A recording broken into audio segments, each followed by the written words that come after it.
Bonsoir à toutes et à tous, et ravi de vous retrouver comme tous les soirs sur Média TV dans 60 minutes pour comprendre. Comme tous les soirs, vous le savez, nous sommes en direct avec vous. Nous sommes le mercredi 11 novembre et comme tous les soirs, nous allons décrypter pour vous l'actualité nationale et internationale en compagnie d'observateurs et d'acteurs nationaux et internationaux. Et nous le faisons également en votre compagnie. Je vous remercie d'être encore plus nombreux chaque jour à réagir sur les réseaux sociaux, la page Facebook de Média TV ou sur le hashtag 60MPC sur notre compte Twitter. N'hésitez pas à le faire ce soir pour alimenter notre discussion. Les invités qui ont accepté d'être avec nous ce soir sont Madame Souad Louzi, vous êtes chef de la division examen et contrôle qualité au sein de l'OFPPT, l'Office de formation professionnelle et de promotion du travail. Monsieur Nourdine Benkhalil, vous êtes directeur général adjoint de l'ANAPEC. Merci d'être avec nous ce soir. Et enfin, Monsieur Jamal Gennouni, vous êtes chef de division des enquêtes sur l'emploi au sein du HCP, le Haut Commissariat au Plan. Plus de 10%, c'est le taux officiel du chômage. Ce chiffre émane justement du Haut Commissariat au Plan dans son dernier rapport trimestriel publié il y a quelques jours. La grande question est comment calcule-t-on ce taux? Comment calcule-t-on ce chiffre du chômage? Qui sont les demandeurs d'emploi? Ce chiffre reflète-t-il fidèlement la situation économique du Maroc? Quelles perspectives pour l'avenir? Et surtout, une question qui semble insoluble, à laquelle tous les gouvernements du monde essayent de répondre. Comment faire baisser les chiffres du chômage? 10% de chômage, une situation alarmante, c'est le titre de l'émission de ce soir. En 2014, la croissance marocaine a ralenti et les effets de ce contre-coup commencent à se faire sentir. En tout cas, selon la dernière note d'information trimestrielle du HCP sur la situation du marché du travail, les indicateurs sont dans le rouge. Au troisième trimestre, le taux de chômage repasse au-dessus de la barre symbolique des 10%. Dans le détail, le taux s'établit à 4,3% dans nos campagnes. Chez les citadins, la situation est plus critique. Le taux de chômage y atteint les 15%. Et au troisième trimestre toujours, le Royaume a compté 66 000 chômeurs de plus. En comparaison annuelle, ce chiffre est en progression de près de 6%. Et si on y voit de plus près, ce sont surtout nos jeunes qui en pâtissent, notamment dans les villes où 39% des 15-24 ans est sans emploi. De surcroît, et selon les chiffres du dernier recensement, 3 millions de Marocains ont entre 20 et 24 ans. Sur une population active qu'on estime aujourd'hui à 12 millions de personnes, les sans diplôme souffrent le plus du chômage, sachant qu'ils représentent tout de même 60% de cette population. Pour les plus chanceux d'entre eux qui réussissent à décrocher un emploi, 85% n'ont pas de contrat, contre 62% pour les diplômés de niveau moyen, ce qui nous amène à rappeler les méthodes de comptage du Haut Commissariat au Plan. Mais d'abord, il y a une nuance entre les définitions données au phénomène du chômage. Pour le Bureau international du travail, un chômeur est toute personne de plus de 15 ans qui réunit 3 conditions. Premièrement, être sans emploi et ne pas avoir travaillé durant la semaine de l'enquête. Et puis, que la personne soit disponible pour travailler dans les 15 jours. Enfin, troisième critère pour être considéré comme chômeur, c'est de vouloir trouver un emploi. Pour le HCP, les critères d'un chômeur sont légèrement différents, dans le sens où cette définition ne prend pas en considération le facteur temps. Une méthode que le Bureau international du travail accepte pour les pays en voie de développement. Notons dans la foulée que les enquêtes du HCP sont conduites soit sur une base annuelle, soit trimestrielle, tandis qu'en Occident, c'est chaque semaine qu'on scrute les chiffres du chômage. Bien, Madame, Messieurs, on va essayer de comprendre ce qui se cache derrière, justement, ce chiffre du chômage, parce que je ne vous cache pas qu'il y a beaucoup, on a à peine commencé l'émission, à peine annoncé le titre de l'émission de ce soir, que beaucoup de gens se posent une question cruciale, mais comment on calcule ce chiffre du chômage? Qu'est-ce que ça représente? Là, on a eu un avant-goût dans ce sujet pour ouvrir l'émission. Avant qu'on aille vraiment dans les coulisses et justement qu'on sache comment ce chiffre est calculé, cette barre symbolique de 10% de chômeurs, est-ce qu'elle est vraiment symbolique? Est-ce que ça veut dire quelque chose? Je crois, pour je dirais, le marché de l'emploi, il est symbolique. Chaque fois qu'on dépasse un seuil, il est symbolique. Maintenant, je reviendrai après les explications qui vont être données par le HCP pour donner un certain nombre de précisions. et expliquer exactement ce qui s'est passé entre le troisième trimestre de l'année dernière et le troisième trimestre de cette année. Là, je voudrais faire allusion à l'aspect qualitatif de l'emploi. Parce que peut-être je vais anticiper, avant même les explications des concepts, pour dire qu'entre le troisième trimestre de l'année dernière et le troisième trimestre de cette année, il y a eu exactement création de 153 000 emplois rémunérés et puis destruction de 112 000 emplois non rémunérés. Donc au fond... Qui donne un solde. Est-ce qu'on peut faire un solde entre ces deux concepts, justement? Le solde justement, a un sens quand on parle d'évolution, puisqu'il faudrait qu'on garde le même concept. Maintenant, si les 112 000 personnes qui étaient sur des emplois non rémunérés étaient encore en activité, on serait à un taux de chômage de 9,1%. Bon. Alors, c'est vrai que c'est important qu'on explique comment ça se passe derrière. Juste, Madame Louzi, ce chiffre-là, juste un petit commentaire, ensuite on passera la parole à Sibin Khalil pour qu'on comprenne, à Gunnouni pour qu'on comprenne comment est calculé ce chiffre-là. Alors, au niveau de l'Office de la formation professionnelle, chaque fois, comme on dit, chaque fois qu'on présente des statistiques, il faut toujours contextualiser. Parce que le 10% de chômage, il est réparti rural, urbain, par tranche d'âge. Par rapport, les lauréats de l'OFPPT sont des tranches d'âge de jeunes diplômés. Diplômés formation professionnelle OFPPT, c'est ce qu'on discutait chaque fois avec le HCP quand il présente des taux de chômage de la formation professionnelle qu'il faut spécifier, il faut contextualiser chaque fois les chiffres présentés. Quand on parle de chômage, au niveau de l'OFPPT, on parle de deux types de chômage. Chômage des jeunes qui n'ont jamais travaillé et des chômeurs, des jeunes qui ont déjà exercé une activité et que lors de l'enquête, ils déclaraient être en chômage. Et là, on contextualise réellement les différents chiffres et de jauger la dynamique en fait du marché de l'emploi. Et par rapport aux lauréats, c'est une situation qui évolue dans le temps. Nous, on fait des études annuelles pour chaque promotion. Et les taux de chômage varient pour ceux qui n'ont jamais travaillé effectivement, varient entre 10 et 15%. On est conscient aussi qu'au niveau de, même pour un diplômé, trouver un emploi, c'est pas systématique. Donc ce chiffre-là concerne une population bien particulière au sein de la population active. Enfin, on va revenir sur ces définitions-là. Ça va nous rappeler les cours d'économie. Mais voilà, vous, sur cette partie-là, il y a déjà ce chiffre entre 10 et 15% de chômage au sein des fraîchement diplômés, primo-accédants au marché du travail. Alors, si Gunnouni, comment on calcule ce chiffre-là? Alors, on a bien entendu, j'aimerais bien que vous nous expliquiez comment on peut arriver à ce chiffre de 10% et qu'on fasse bien la différence entre l'urbain et le rural, parce qu'on a bien vu une grosse différence de ce taux au niveau de l'urbain et au niveau du rural. Oui, tout à fait. Alors, avant de parler de comment on calcule le taux de chômage, je voudrais parler un petit peu de la source de l'information sur le chômage. C'est l'enquête nationale sur l'emploi, qui est réalisée par le Haut Commissariat au Plan depuis très longtemps. Il a été lancé pour la première fois en 1976. L'année prochaine, il aura bouclé ses 40 ans d'existence. Donc, comme les autres enquêtes, il a connu beaucoup d'améliorations, beaucoup de changements sur le plan de l'organisation, sur le plan de l'échantillonnage, de la cadence de publication et de diffusion des données, également de la manière avec laquelle nous collectons les données et la manière avec laquelle nous avons adapté les questionnaires aux nouvelles exigences nationales et internationales en matière d'information sur le marché du travail.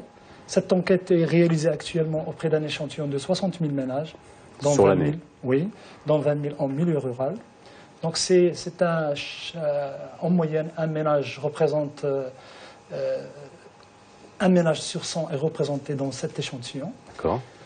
C'est un échantillon représentatif. C'est un échantillon qu'on peut appeler exhaustif, parce que c'est des gros échantillons. Si on revient aux règles statistiques, on est vraiment sur un échantillon qui est énorme. Qui présente une fraction de sondage assez importante.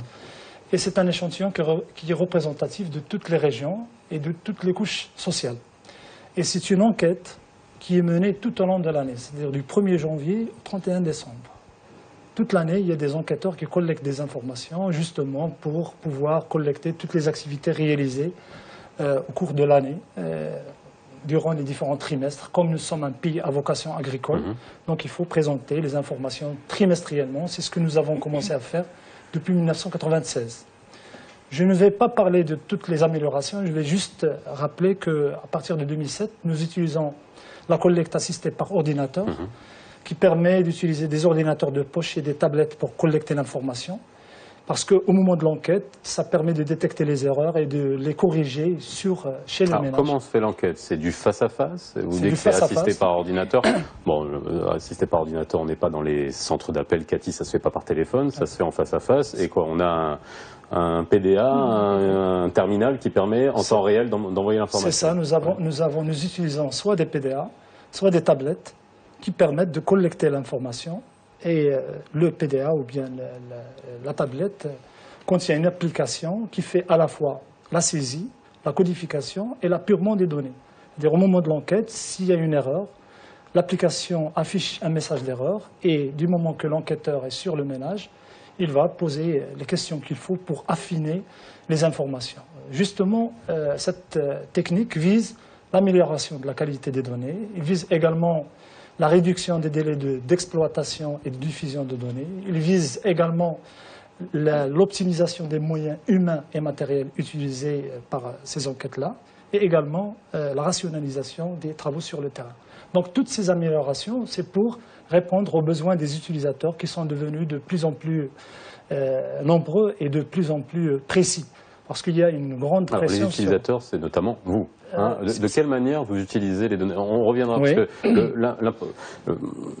je pense qu'il est important de souligner, c'est que c'est du déclaratif. Mais bon, hein, c'est du déclaratif, c'est-à-dire on demande aux gens, on n'est pas sur du recensement, on est vraiment sur du déclaratif, on demande aux gens, et on va voir vraiment en détail qu'est-ce qu'on demande aux gens. Les données telles qu'elles sont présentées par le HCP, apparemment c'est une méthode qui est éprouvée, hein, puis améliorée depuis longtemps, est-ce qu'elles sont pour vous une vraie source de travail, d'affinement pour les politiques que vous pouvez mener aussi bien au niveau de l'ANAPEC que l'OFPPT? En fait, pour l'ANAPEC, effectivement, je dirais que c'est la seule source officielle en matière d'emploi et de chômage au niveau du Maroc. Maintenant, comme je l'ai dit, il faudrait aller affiner les données, prendre un taux de chômage d'une façon brute. Ça donne une évolution, c'est clair, c'est une évolution. Maintenant, derrière, nous, ce qui nous intéresse, c'est aussi les aspects qualitatifs et c'est les aspects, je dirais, catégoriels. Et c'est ce que j'ai essayé d'expliquer tout à l'heure. Si les gens qui étaient sur des emplois non rémunérés, parce qu'il faudrait préciser un point. C'est quoi un emploi non rémunéré? Pour moi, un emploi non rémunéré, c'est de l'esclavage. C'est ma définition. La définition du BIT est comme ça. La définition du BIT n'exige pas de salaire.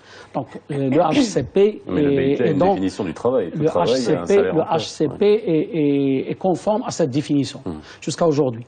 Je dois quand même préciser que même au niveau du BIT, il y a aujourd'hui de la réflexion pour réviser cette définition. Ceci étant, que vous soyez rémunéré au SMIC ou moins que le SMIC, ou même sans salaire, c'est ce qu'on appelle les aides familiaux, et ça représente quand même 2 300 000 personnes au Maroc sur les 11 millions qui sont occupés. Vous êtes considéré comme étant en activité et vous ne faites pas partie des chômeurs. Donc, le phénomène auquel... Je m'arrête sur ce chiffre parce que c'est important. 2 millions de personnes qui sont considérées comme ce que enfin, dont les aides familiales peuvent être incluses à l'intérieur, des aides familiales, des aides familiales, ils ne sont pas rémunérés, ils sont considérés et font partie des travailleurs. Ils font partie des travailleurs. C'est la définition. C'est la définition. Pour que tout le monde soit mais c'est la définition, je dirais, aujourd'hui, qui est adoptée par le BIT et qui est appliquée par tous les pays. Bon, maintenant, c'est clair, il y a d'autres verrous et d'autres mécanismes quand même de développement de l'emploi décent qui font que les gens sont rémunérés à plus que le SMIC, qui sont couverts sur le plan social.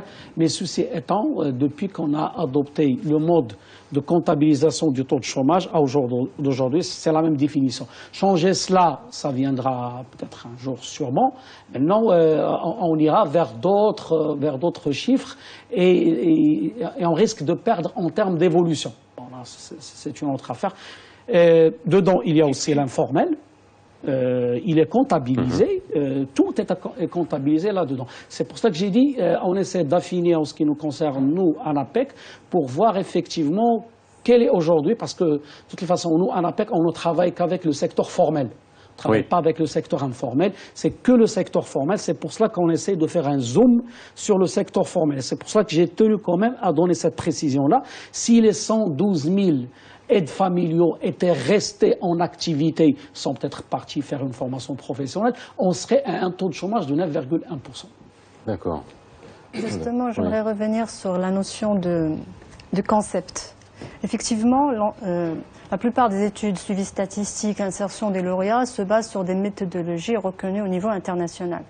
Ceci dit, il y a un effort d'adaptation qui est fait au niveau du pays et au niveau des institutions qui collectent l'information.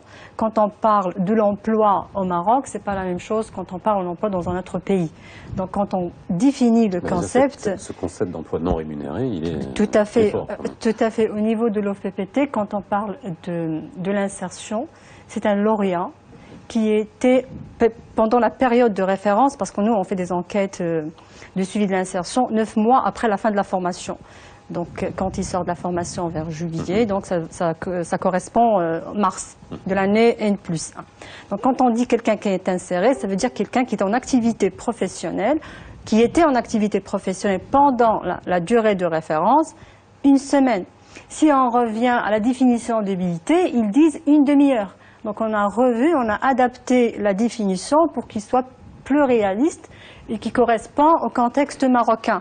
Et c'est la même chose pour la définition de l'emploi, la définition de chômage et de l'activité.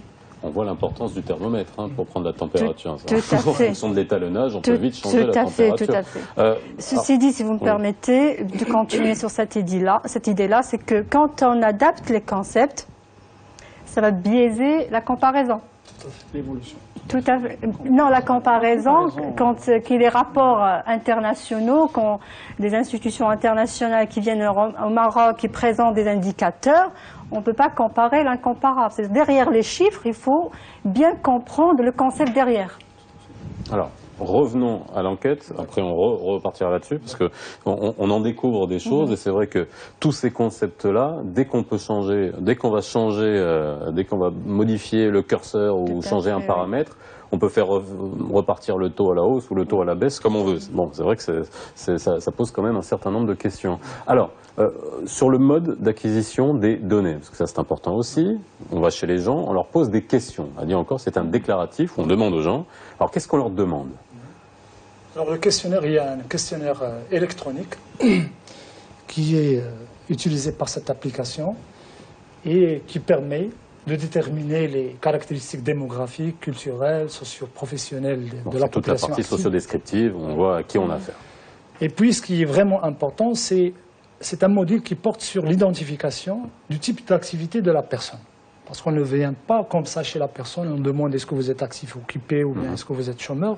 Il y a toute une batterie de questions qu'il faut respecter, qu'il faut ordonner selon les recommandations du Bureau international du travail. Il faut respecter tout d'abord l'activité, parce que selon le système de comptabilité nationale, on ne comptabilise pas tout.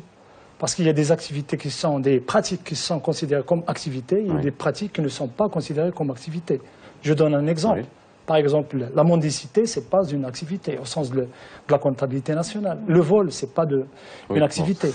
Alors, les activités, il y a deux types d'activités. Les activités à caractère économique et des activités à caractère non économique qui portent généralement sur les travaux ménagers, c'est-à-dire lorsqu'on prend soin des enfants, des vieux, on prépare des repas, on entreprend un potager, donc tout ça c'est des travaux ménagers qui ne font pas partie des activités à caractère non économique. Donc l'enquête emploi focalise sur les activités à caractère économique. Et là je vais revenir au point qui a été évoqué par Mme Louzi, qui porte sur l'1 heure. Parce qu'une personne qui a travaillé au cours de la semaine de référence, ne serait-ce qu'1 heure, est comptabilisée comme actif occupé. Ça, c'est une définition internationale que tout le monde utilise et que le HCP... Je prends, imaginons, soit dans l'informel ou même dans le formel, un plombier qui vient réparer un robinet, il a travaillé une fois dans la semaine, il allait réparer un robinet lundi dernier, il est considéré comme un actif, occupé. Même s'il actif occupé. Et même s'il n'est pas payé. Alors les activités, les définitions portent sur tous les types d'emplois, qu'elles soient formelles ou informelles, qu'elle soit légale ou illégale. Alors les gens qui travaillent 1 heure, on a essayé au niveau du Bureau international du travail, on a mené des tests pour voir si jamais on change le 1 heure par 4 heures ou 3 heures ou 10 heures, qu'est-ce que ça va donner? Ça a eu un impact sur les taux de chômage, les taux d'activité, notamment pour les pays développés. Je voudrais juste dire une chose importante, c'est que le Haut Commissariat au Plan était membre au niveau d'un groupe de travail à Genève pendant presque 5 ans. Et nous avons travaillé ensemble sur toutes ces thématiques-là et comment, comme a dit M. Belkhalil, comment arrêter les définitions par rapport à certaines catégories de la population, notamment les aides familiales. Parce que aide familiale, ça fait partie d'une classification qui s'appelle classification d'après la situation dans la profession. On dit classification des diplômes, classification des activités. Il y a également une classification d'après la situation dans la profession qui comprend les aides familiales et qui sont considérées comme des actifs occupés. Si vous me permettez, je vais revenir à la définition du chômeur. Oui, alors je vais juste lire celle, parce qu'on se réfère au Bureau international du travail, après vous me direz la définition du chômeur, parce que ça aussi c'est une question, au Maroc. La définition du chômage par le Bureau international du travail est chômeur, toute personne en âge de travailler, donc 15 ans et plus, on parlera encore tout à l'heure de la population en âge de travailler et de la population active, qui sont 2 concepts différents.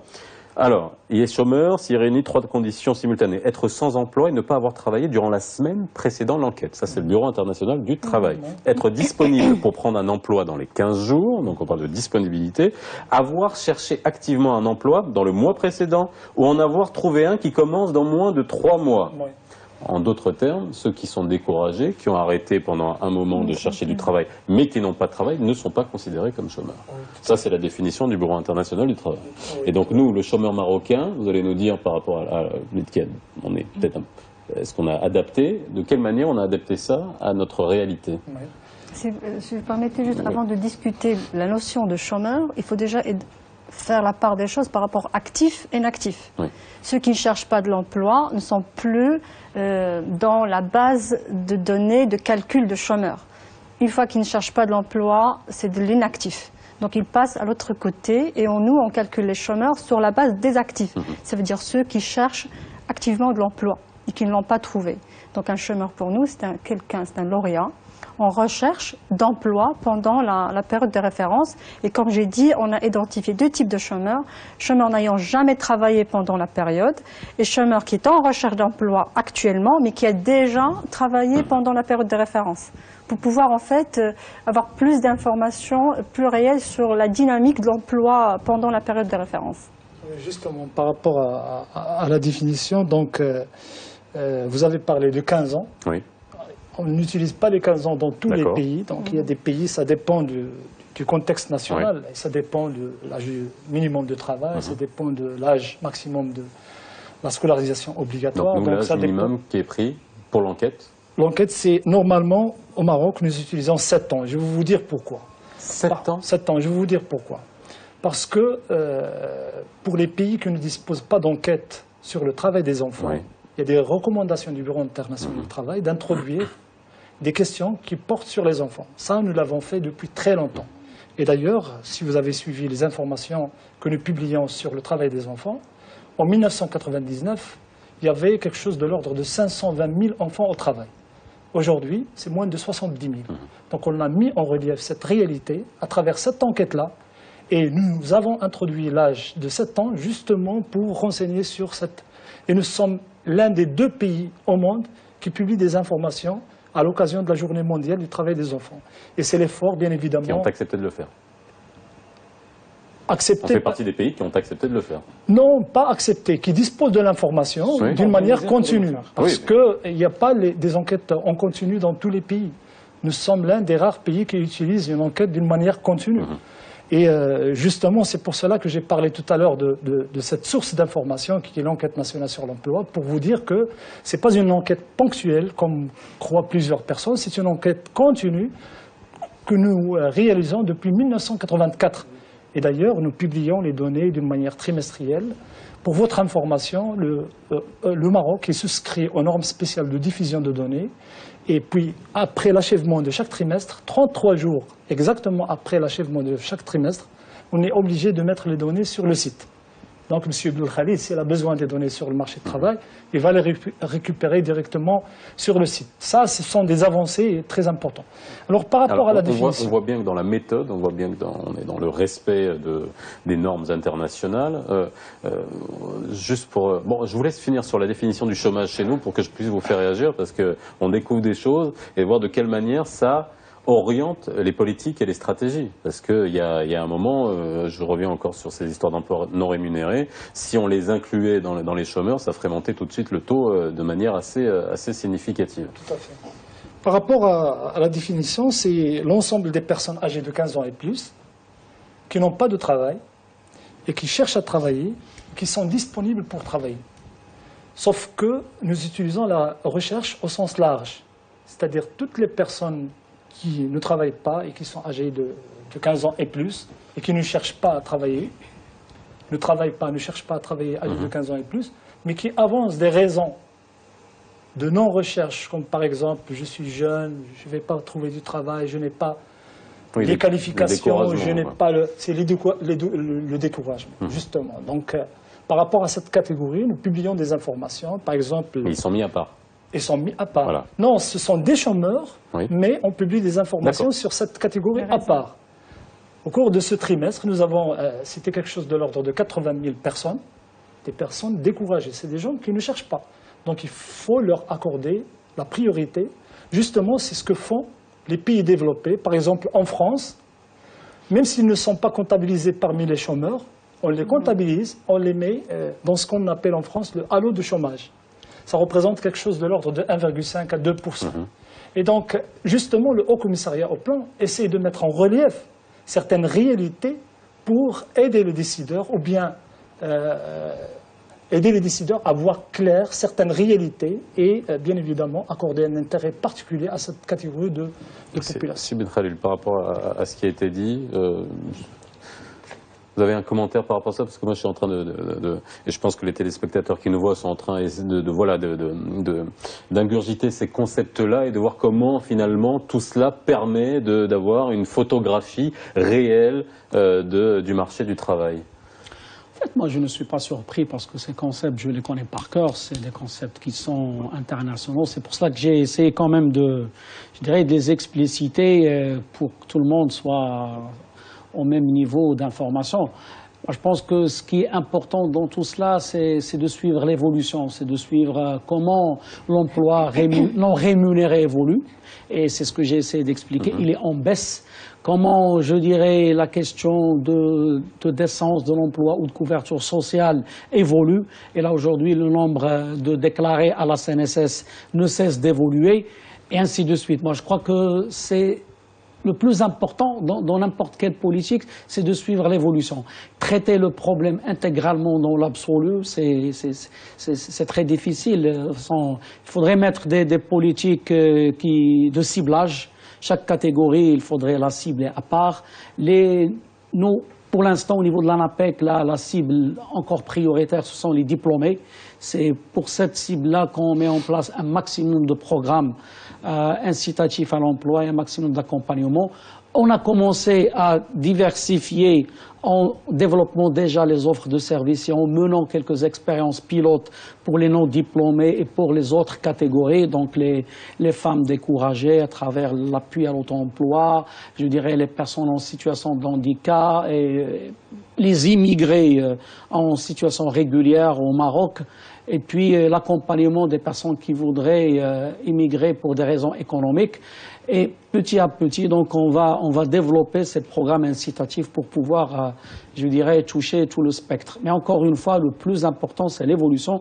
Et je crois qu'à ce niveau-là, au cours des dernières années, l'évolution est positive en termes d'emploi décent. Alors, on verra justement au niveau de l'OFPT, au niveau de l'ANAPEC, ce qui est mis en place, justement. Puis, je poserai la question, est-ce qu'il n'y a pas un chiffre occulte qui est utilisé par le gouvernement pour avoir vraiment une vision? C'est-à-dire, en gros, on a ce 10% qui est communiqué. Est-ce qu'on n'a pas un chiffre qui, voilà, peut-être un peu plus préoccupant, qui permet d'aller dresser une politique qui soit réaliste sur le terrain? On en parle juste après la pause. Chiffre du chômage, on essaie de comprendre ce qui est derrière, on essaie de comprendre aussi tout ce qui est mis en place pour lutter, parce que finalement la question que j'ai posée au début, mais Parce qu'en 30 minutes, trouver la solution au chômage, eh bien, à ce moment-là, on deviendrait consultant pour la planète entière. Mais juste revenir sur, je vous ai posé une question d'un taux occulte, je l'ai appelé comme ça, mais bon, on peut l'appeler autrement. On a fait un benchmark en regardant les différents taux de chômage qui existent à travers le monde. Bon, on va prendre la première puissance mondiale qui sont les États-Unis, 5,5% de taux de chômage, mais un taux qui est remis en question par beaucoup de gens en disant justement que ne sont pas pris en compte les indépendants qui n'ont pas assez qui ne trouvent pas assez de jobs, les sous-emplois, les personnes sous-employées et les personnes découragées telles que nous avons définies. Des gens disent que finalement le taux de chômage aux États-Unis serait autour des 13%. On a vu. Je fais un petit comparatif. Maroc, avant ce troisième trimestre, était de 9,8% au dernier trimestre. Algérie, 11,6%. France, 10,4%. Afrique du Sud, 25,8%. Tunisie, 15%. Le Cameroun, c'était en 2008, 4,5%, donc très bas, mais en 95, il était 3,4%. Le curseur, où est-ce qu'il était? La Malaisie, 3% en 2015. Donc on voit une disparité qui est en fonction des niveaux économiques de chaque pays, qui est quand même assez flagrante au niveau de ces chiffres-là.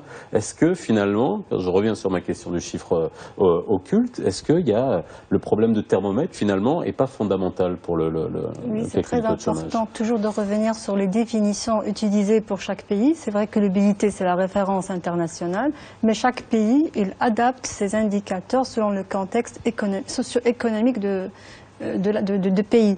Mais revenant sur la disparité, même au niveau du Maroc, oui, il y a des disparités au niveau des régions. Quand on parle des taux d'emploi et d'insertion, donc il y a des disparités d'une région à une autre. Et même par rapport au secteur, il y a aussi une certaine divergence des secteurs. Et surtout dans la notion d'évolution dans le temps, il y a des secteurs qui se comportent positivement pendant plusieurs années. Et puis dans 2-3 années, il y a une chute en fait en termes de création d'emplois, en termes de dynamique économique qui impacte en fait le taux d'insertion et d'emploi des jeunes dans le secteur. Donc il y a toute une notion de mesures d'évaluation de l'emploi dans le ponctuel, mais aussi de suivre l'information dans le temps. Et là, on parle des études de cheminement qui sont aussi source d'informations importantes pour justement évaluer la dynamique d'emploi et l'adéquation en formation-emploi quelque part. Alors, il y a la quantité, on parle du chiffre, là, ce sont des statistiques, et puis il y a la qualité.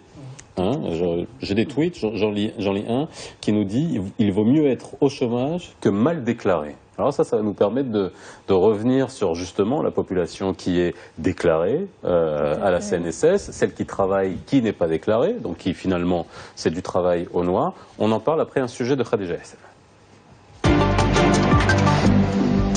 Selon le HCP, entre le troisième trimestre 2014 et celui de 2015, l'économie marocaine a créé 41 000 postes d'emploi. Il y a un an, ce chiffre était de 58 000. Les créations d'emplois sont depuis un an en deçà de la demande additionnelle d'emploi, qui est, elle, estimée à 107 000 personnes au niveau national. Le meilleur créateur d'emplois reste celui des services, avec 27 000 nouveaux postes. Et puis le BTP qui retrouve une santé a créé pour sa part 25 000 emplois. Enfin, il y a l'industrie avec 16 000 nouveaux postes. Curieusement, alors que l'agriculture vient de connaître une bonne campagne, le secteur a détruit 27 000 postes. Pour ce qui est de la dualité public-privé, le privé s'accapare la part du lion avec plus de 3 millions d'employés déclarés. La fonction publique emploie près de 860 000 personnes. Par ailleurs, et selon une enquête de la caravane emploi et métiers sur les préférences des jeunes à la recherche d'emploi, on retrouve que la majorité des sondés, contrairement aux idées reçues, préfèrent travailler dans le secteur privé. Et d'un point de vue sectoriel, on privilégie le BTP, les banques et les télécoms, avec toutefois un net penchant pour le groupe OCP. Mais voilà, ce n'est pas une question de préférence, mais plutôt de disponibilité.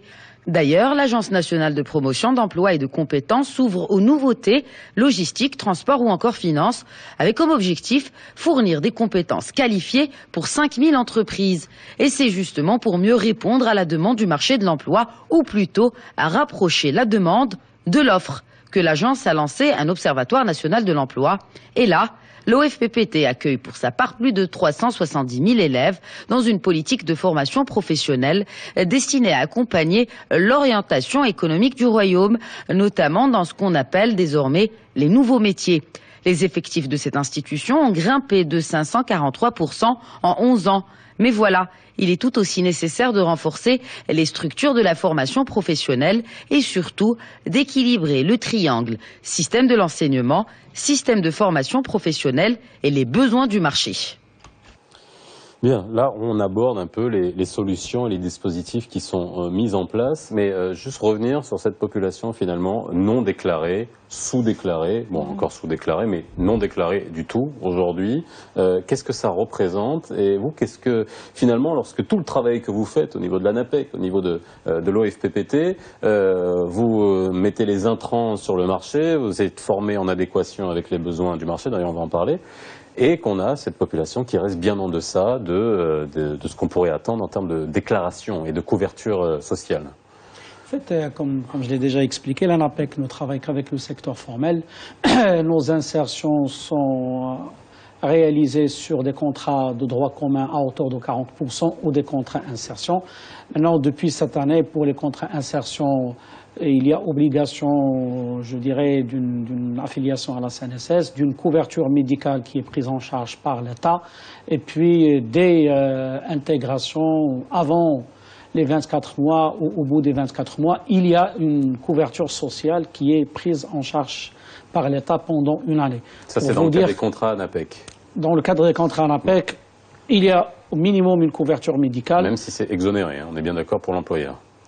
C'est pas l'employeur qui paye, voilà, c'est l'État qui prend en charge. L'employeur est exonéré, mais l'État prend en charge. L'État assume ses responsabilités et prend en charge la couverture médicale pendant la période de stage. Pourquoi? Parce que de toutes les façons, une entreprise ne prendra jamais quelqu'un qui n'est pas opérationnel et qui n'a pas un minimum d'expérience, je dirais, pour pouvoir occuper un emploi.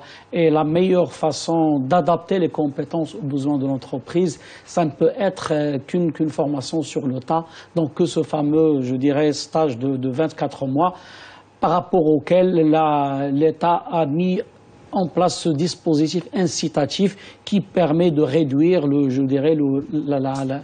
coût quand même salarial et inciter les entreprises premièrement à prendre un peu plus, parce que l'enquête qu'on avait réalisée a démontré que les entreprises recrutent quelque chose comme 20 à 30% en plus de leurs besoins pour anticiper les départs à la retraite, pour pouvoir justement faire face aux montées en charge des commandes et de la production.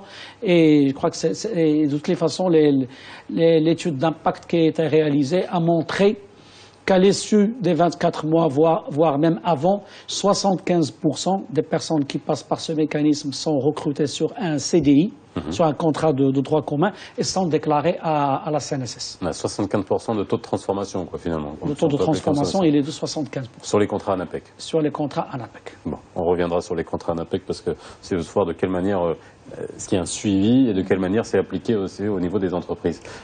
Par rapport au niveau de l'OFPPT, justement, on a bien vu les moyens qui étaient mis en œuvre.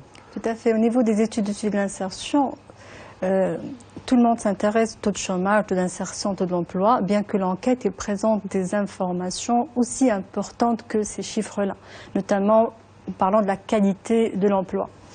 Et puis aussi dans quel secteur les lauréats sont employés, dans les caractéristiques de l'emploi occupé par les lauréats. Donc il y a juste une notion par rapport à l'évolution des emplois déclarés. On a constaté aussi une évolution positive. La dernière enquête a fait sortir que 71% des lauréats sont employés sont déclarés à la CNSS. Ça veut dire qu'il reste quand même 29% qui ne le sont pas. Donc c'est en évolution positive, mais ce n'est pas suffisant pour parler d'une qualité d'un emploi en fait décent. Je reviendrai par rapport au reportage quand on parle des entreprises qui emploient, effectivement, sont les petites et moyennes entreprises qui emploient en majorité. Plus de 90% des lauréats employés sont employés dans des petites et moyennes entreprises. Donc, ça suppose qu'il y a tout un travail de structuration des entreprises, un accompagnement, justement pour encourager les entreprises à déclarer les différents employés chez eux. Oui, par rapport à la qualité de l'emploi, je voudrais juste ajouter une chose très importante. Suivi à ce niveau-là, au niveau de l'enquête. Bien sûr, parce que tout dernièrement, le Bureau international du travail a recommandé aux pays de collecter un certain nombre d'informations portant sur un certain nombre de domaines qui sont corrélés au marché du travail et qui permettent d'élargir la base de connaissances sur le marché du travail, notamment de donner des informations sur la qualité de l'emploi, comme par exemple les possibilités d'emploi, les gains.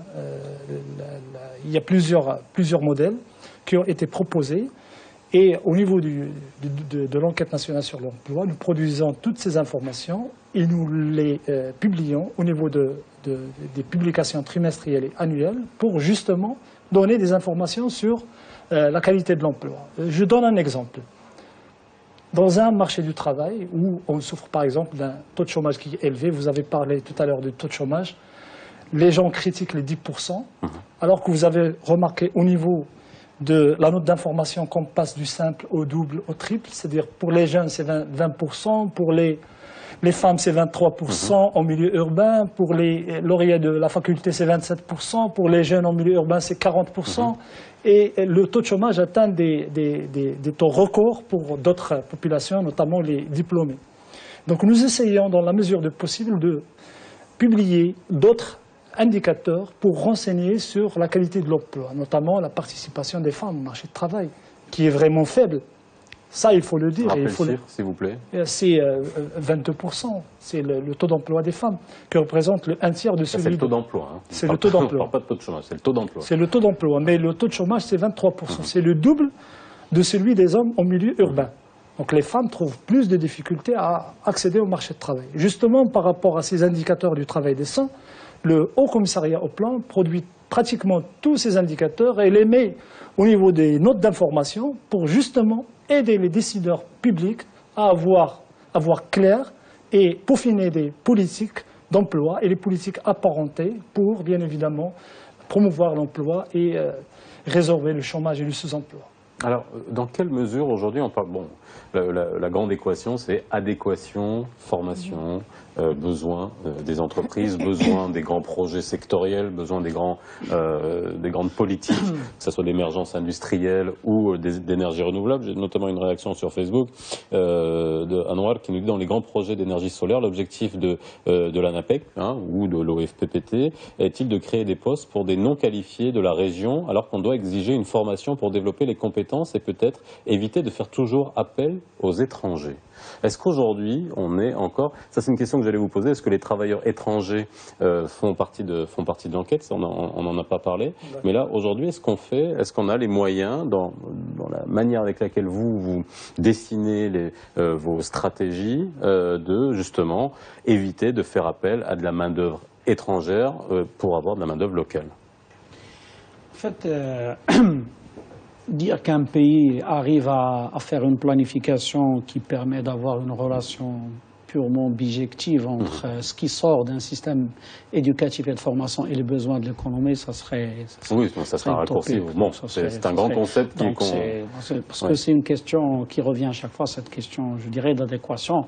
Moi, je pense qu'il y a trois étapes. La première étape, dans le développement des compétences, des ressources humaines d'un pays, ça serait de former de bons potentiels. Quand je dis un potentiel, ça veut dire que c'est des gens qui maîtrisent les langues, qui sont à l'aise au niveau de la communication, qui sont bien au niveau de la bureautique et qui sont capables de s'auto-former. Aujourd'hui, les grandes multinationales, le premier critère de sélection des compétences, c'est la capacité à s'auto-former et à suivre l'évolution. Et ça, je dirais, c'est le rôle du système éducatif depuis le préscolaire. Oui. Depuis le préscolaire, je peux vous dire aujourd'hui, en tant qu'acteur sur le marché de l'emploi, rien que la maîtrise de la langue française est en train de nous faire perdre beaucoup d'emplois. C'est-à-dire la non-maîtrise de la langue française. La non-maîtrise de la langue française ne donne pas accès à certains lauréats au marché du travail. Est en train de nous faire perdre au Maroc beaucoup d'emplois. Aujourd'hui, on a du mal à satisfaire beaucoup d'emplois qui exigent, je dirais, une maîtrise de la langue française et particulièrement la production orale. Ça, c'est un premier niveau. Le deuxième niveau, ça serait effectivement en fonction des projections sectorielles. Et aujourd'hui, on a quelques ordres de grandeur. On sait très bien qu'est-ce qu'on va réaliser plus ou moins au niveau du secteur industriel sur les 5 années à venir dans le cadre de programmes d'accélération industrielle et la même chose pour les autres stratégies sectorielles. Là, il faudrait effectivement essayer d'orienter l'appareil de formation. Qui vont avoir besoin aussi de compétences. La formation, je dirais la formation, parce qu'il faudrait savoir que la vie ou le cycle de vie d'un dispositif de formation, il est quand même assez long. Le temps de faire de l'ingénierie, de former les formateurs, d'acquérir les équipements, de mettre en place la formation, il y a, je dirais, un délai qui est incompressible. C'est pour cela qu'il faudrait se projeter sur le long terme par rapport, je dirais, à ces grandes projections. La troisième façon d'agir, effectivement, c'est ce qu'on appelle les formations à la carte, ce sont les formations sur mesure. C'est un peu ce qu'on essaie de faire à travers, je dirais, des formations qualifiantes de courte durée, des formations contractualisées pour l'emploi, ou bien les dispositifs d'appui au secteur émergent. Et là, je dirais, c'est de sur-mesure. C'est de sur-mesure par rapport auxquelles on a quelques difficultés que je peux résumer comme suit. Il faudrait que les établissements de formation aient plus, je dirais, d'autonomie et de latitude à mettre en place des formations sans autant, je dirais, respecter la carte à 100%. Et là, ça suppose des recrutements de formateurs, ça suppose peut-être quelques acquisitions d'outillage et de matières d'œuvre. Ça, c'est un premier point. Le deuxième point, c'est qu'on n'a pas, je dirais, on ne trouve pas les établissements de référence dans tous les métiers qui sont demandés partout au Maroc.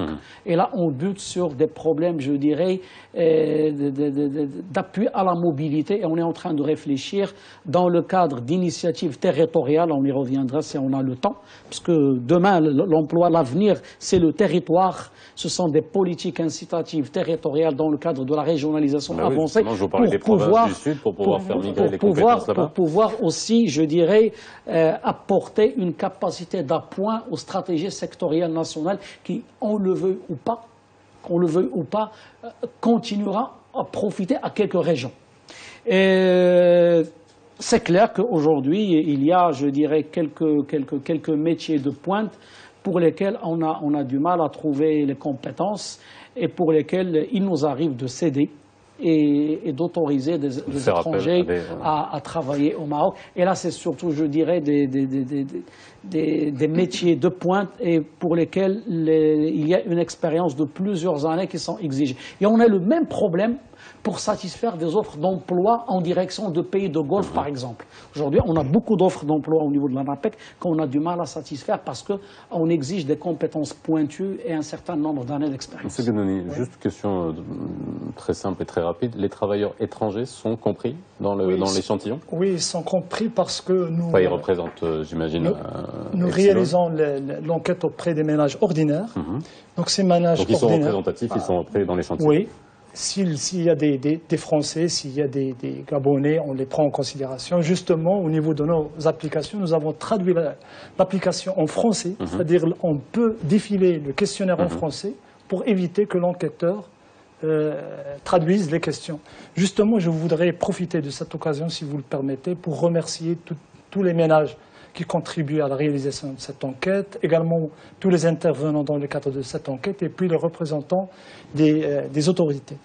Par rapport à ce point qui a été évoqué sur le nombre d'heures travaillées, l'1 heure, croyez-moi qu'au Maroc, nous comptabilisons toutes les personnes qui travaillent entre 1 heure et 14 heures, ça ne représente même pas 2%. Les Marocains travaillent beaucoup.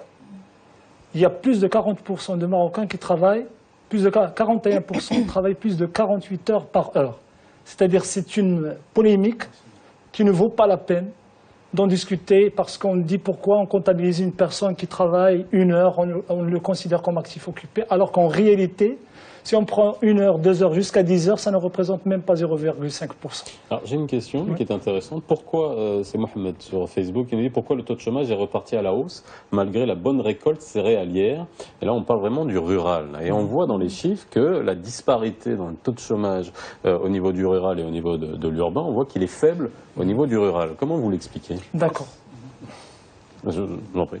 C'est exactement ce que j'avais expliqué tout à l'heure. Sur les 112 000 emplois non rémunérés qui ont été détruits, la grande partie est au niveau rural. Il faudrait qu'on sache une chose. On risque d'assister au cours des prochaines années à une montée du taux de chômage, aussi du côté rural. Pourquoi?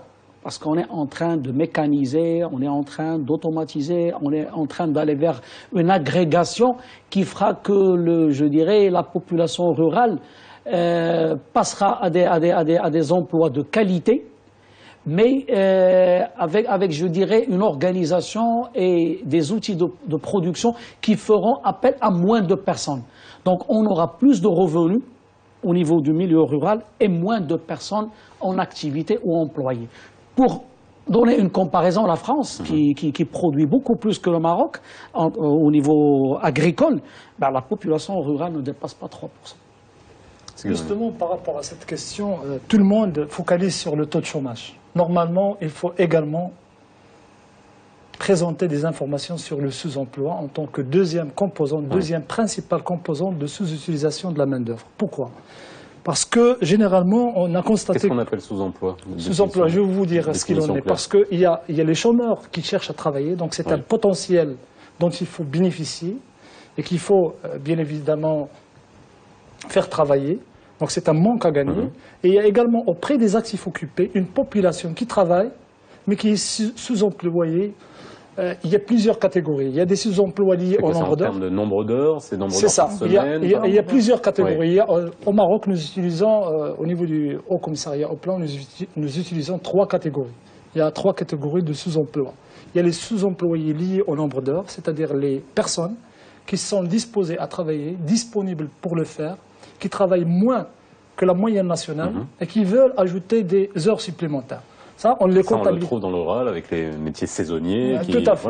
En fonction des saisons agricoles. Donc, ce sont des gens qui veulent travailler et qui ne trouvent pas du travail. Donc, c'est un manque à gagner. C'est pour cela qu'on les comptabilise.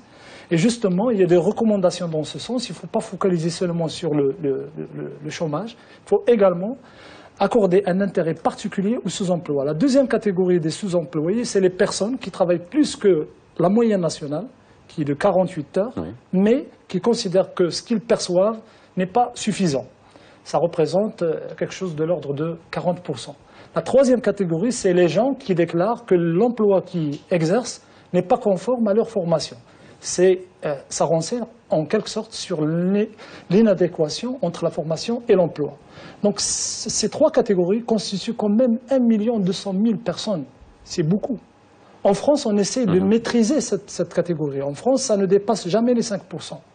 C'est plusieurs actions qui ont réalisé depuis l'enfance, parce que là, on joue sur plusieurs choses pour maîtriser ce sous-emploi. Il y a l'orientation, il y a l'encadrement, il y a beaucoup de choses. Il faut faire beaucoup de choses pour atténuer le volume du sous-emploi. Justement, au milieu rural, le sous-emploi est très répandu. Pourquoi? Parce que les gens ne travaillent pas beaucoup, ce qu'ils perçoivent n'est pas vraiment important. Donc c'est une deuxième composante très importante. Le taux de chômage à lui seul ne permet pas d'appréhender la sous-utilisation. On est bien d'accord, parce que quand on voit le taux de chômage en milieu rural, il est très faible. Donc très on peut se dire tout va bien, tout le monde travaille. Donc en gros, voilà. Alors, avec tout ce qu'on a entendu pendant toute l'émission, on voit bien que ce qui se cache derrière ce taux ne permet pas d'avoir une vraie réalité de la situation économique. Voilà. Il faut l'accompagner par le taux de sous-emploi, parce qu'en milieu rural, le taux de sous-emploi est très élevé chez les hommes. Il est 4 fois plus important que celui des femmes. Et ça complète le taux de chômage, parce que le sous-emploi, c'est un phénomène rural. Le chômage, c'est un phénomène urbain. Justement, les chiffres que nous produisons au niveau du Haut Commissariat au Plan essaient, dans la mesure du possible, de mettre en relief les catégories qui souffrent le plus du chômage et qui souffrent le plus du sous-emploi. Et comme vous l'avez constaté, nous avons publié des informations par rapport aux jeunes, aux diplômés, aux femmes, Donc c'est pour cela que nous essayons de diversifier les informations et également de donner des informations sur le sous-emploi par secteur. Et comme vous l'avez constaté, au niveau du secteur de l'agriculture, c'est là où le sous-emploi dans le est futur, important. qu'est-ce que ça va donner? C'est-à-dire qu'aujourd'hui, on est quand même, on attend le contre-coup d'un boom démographique qu'on a eu il y a à peu près 25 ans. Donc on va avoir une arrivée sur le marché de diplômés ou de non-diplômés, mais un renflouement de la population qui est en âge de travailler. C'est-à-dire que dans les années à venir, on pourra, d'un point de vue statistique, purement mécanique, avoir une augmentation claire, c'est-à-dire en fonction de notre croissance, du nombre de créations d'emplois, que si on reste à ce même rythme-là, on va avoir un taux de chômage qui va quand même exploser, suivant les définitions qu'on a vues tous aujourd'hui. Par rapport à la situation actuelle, croyez-moi que l'accroissement de la population en âge d'activité est très important par rapport à l'accroissement des actifs occupés. Au cours des 14 dernières années, on a créé 129 000 emplois par an, annuellement. Et on a combien de personnes qui arrivent Combien chaque année? de personnes? C'est à peu près 400 000 personnes par an. Et ça concerne beaucoup plus les femmes. Les femmes, il y a une arrivée sur le marché du travail qui est comptabilisée à 250 000. Alors là, vous voyez la différence, et c'est l'une des raisons qui explique pourquoi le taux d'emploi et le taux d'activité des femmes est en perpétuelle diminution. La question des femmes, est-ce qu'il y a, je prends le cas de l'OFPPT, il y a prise en compte de ça? C'est-à-dire qu'on ne fait pas de discrimination positive? Est-ce que de quelle manière on promeut l'emploi des femmes? Est-ce qu'on a un moyen de le faire déjà? En tout cas, l'accès à la formation, elle est à égalité, il y a l'équité en fait en termes d'accès à la formation. Mais on est sur une proportion qui est de moment qu'un quasiment jeune ou une fille il a les conditions d'accès à une filière, elle est acceptée. Ceci dit, on remarque, quand on voit les statistiques, qu'il y a une présence beaucoup plus importante d'un secteur à un autre. On a la part des filles dans les secteurs varie entre 5% à 70%. Si je prends par exemple un secteur de fabrication mécanique, les filles, il existe partout. Ça, c'est une vérité. On a remarqué avec le temps que l'ensemble des secteurs, il y a une présence féminine. Ceci dit, le taux, il varie d'un secteur à un autre. Et puis, ce qui est tout à fait normal, c'est 70% dans les secteurs administration, gestion, commerce. En termes d'employabilité, effectivement, on remarque qu'il y a un écart entre le taux d'emploi des filles et des garçons, qui peut arriver pour les lauréats au même diplôme, une moyenne de différence qui peut atteindre jusqu'à 7 points en termes de taux d'insertion. Ceci dit, ce taux-là varie d'un secteur à un autre. C'est-à-dire qu'il y a des secteurs où les filles s'insèrent mieux que les garçons. Donc il faut toujours, quand on parle de statistiques, il faut toujours aller au-delà de chiffres pour comprendre les différents phénomènes qui se cachent derrière, pour pouvoir vraiment analyser les différentes situations.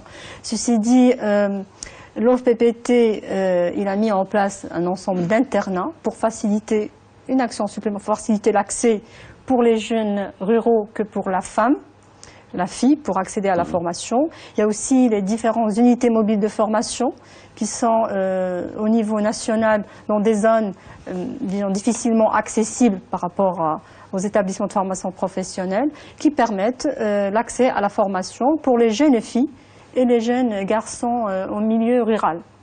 Ce qui permet d'avoir des taux d'employabilité intéressants pour ces jeunes-là.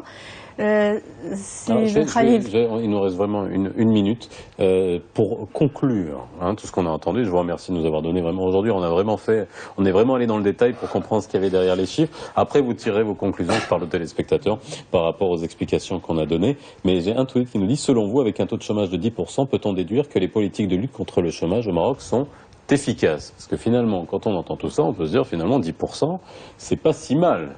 Non? Enfin, 10%, c'est pas si mal si on se compare avec des pays occidentaux. Maintenant, on est, comme je l'ai expliqué, en train de gagner en qualité. Ce qu'on va faire dans l'avenir, on est en train de travailler sur les 3 piliers.